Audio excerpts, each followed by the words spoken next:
Hey, it's Verity here on my YouTube channel and blog, Pretty Little Button. If you're new here, I make paper crafting tutorials for the everyday crafter. In today's video, I'm showing you how to create this lovely fresh spring floral wreath card and sharing a few tips along the way as I create it. There's no doubt about it that this vibrant, colourful card would put a smile on anybody's face as it pops through their letterbox. So for this card we are going to use the Altenew Sophisticated Wreath Stamp and Die set. This has a great selection of different florals and foliage of varying sizes, perfect for building up a wreath. I'm placing a selection of leaves along with the large wreath sprig and two of the large flowers onto a piece of Nina Classic Crest Solar White cardstock. The large flowers have a couple of layers to them, so first of all I'm just doing the first layer here. My first tip is to use a stamping platform like a MISTI. This allows you to stamp multiple times on several pieces of cardstock, allowing you to quickly build up a large amount of stamped images. For the stamping, I'm using a selection of Catherine Paula inks, and for the foliage I'm using Spruce as my darker green, and then Eucalyptus for the lighter green. I'm also going to alternate the greens each time I stamp a new card panel, so I built up a lot of foliage in different colours. The colour I'm using for the first layer of flowers is Tutti Frutti, which is a lovely bright coral colour. My second tip, before you stamp the second layer, is to switch your card panel up and stamp in another colour. This will allow you to then quickly stamp in different colours, and when you line up your second layer, you can then again stamp in those colours quite quickly. So for the blue flowers, the first layer is stamped in Aquatini. Once all the base layers are done, you can then put your card panel back into your MISTI and align the second layer of the florals up, as well as stamping a few extra foliage as well. For the coral card, the second colour I'm using is Bellini, and then for the blue colour card, the second colour I'm using is Daydream. In addition, I'm also stamping more of the smaller foliage as well as some of the smaller flowers in the stamp set. Now to speed up stamping the smaller images, you can easily stamp on one end of the panel and then rotate and then stamp on the other end as well.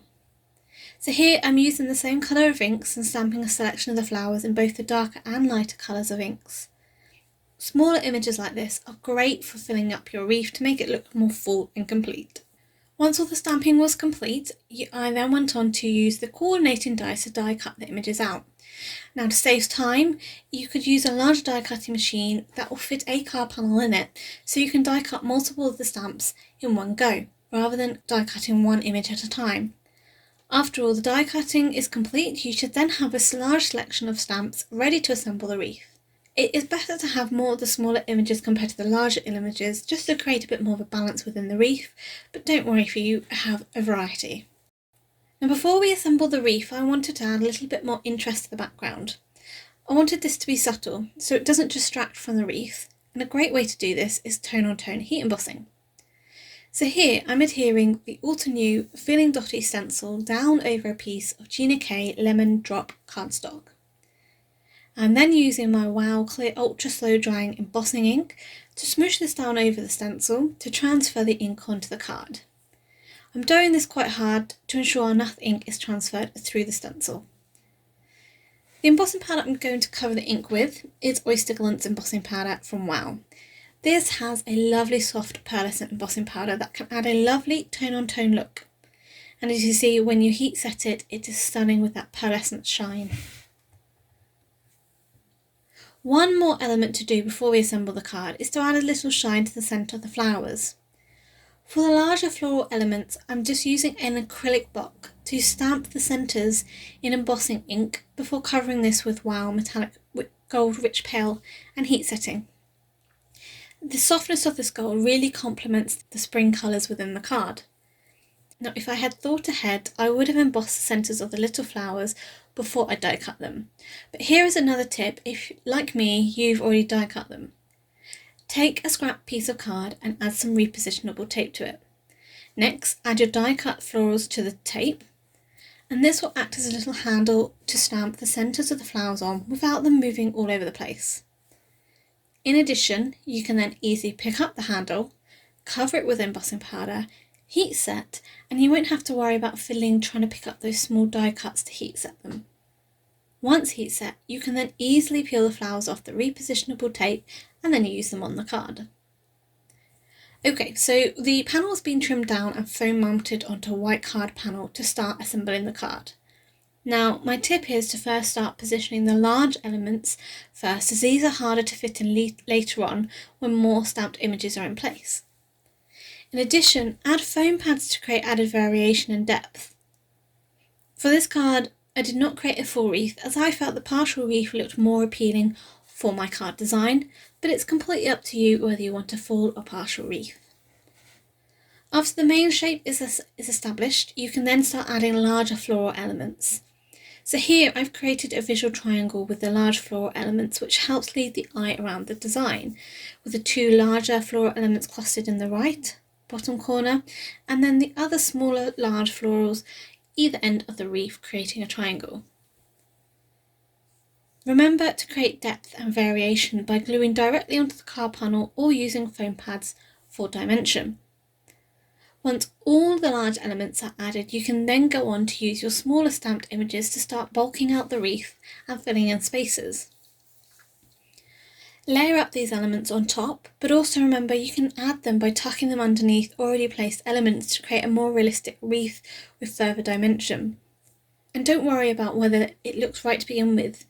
The more you add them and the more it fills out, the more it will start to look right. Now, this may not be everybody's cup of tea, adding so many small elements, but I really enjoyed seeing the wreath build up. If you prefer though, you could always add a few more larger flowers to bulk the wreath up quickly. For the sentiment, I'm using the sentiment from the Altenew Bold Bunch stamp set and stamping this onto Nina Classic Crest Solar White cardstock in Aquatini ink to tie it in with the colours of the wreath. The scrapper card I was using was a little bit big for the sentiment, but it was too small to get a straight line with my guillotine. So instead I used my Misty Cutter Line tool to line up the sentiment with the real lines, to then cut a nice straight line beneath the sentiment. This was then trimmed down on either end before I adhered it onto the card. For a little more interest and to add some shine, I'm going to use Gina K Connect glue to adhere a selection of orange and yellow sequins from the Desert Sunset sequin mix from Lucy's cards, scattering these around the wreath. And this just adds a little bit more interest to the wreath. This card was created as inspiration for the Wow Embossing Powders Facebook fan group challenge for the month of May, and our theme is nature. And if you submit a card design within the group, you have a chance of winning a £15 or $15 gift card. I hope you enjoyed today's video. Please give it a thumbs up and why not subscribe to the channel. Don't forget to hit that bell icon to be notified when the next video is up. For 10% discount at Wow Embossing Powder Shop, just enter the code you can see on screen. Also, why not check out this other video for some more inspiration. Until next time, happy crafting!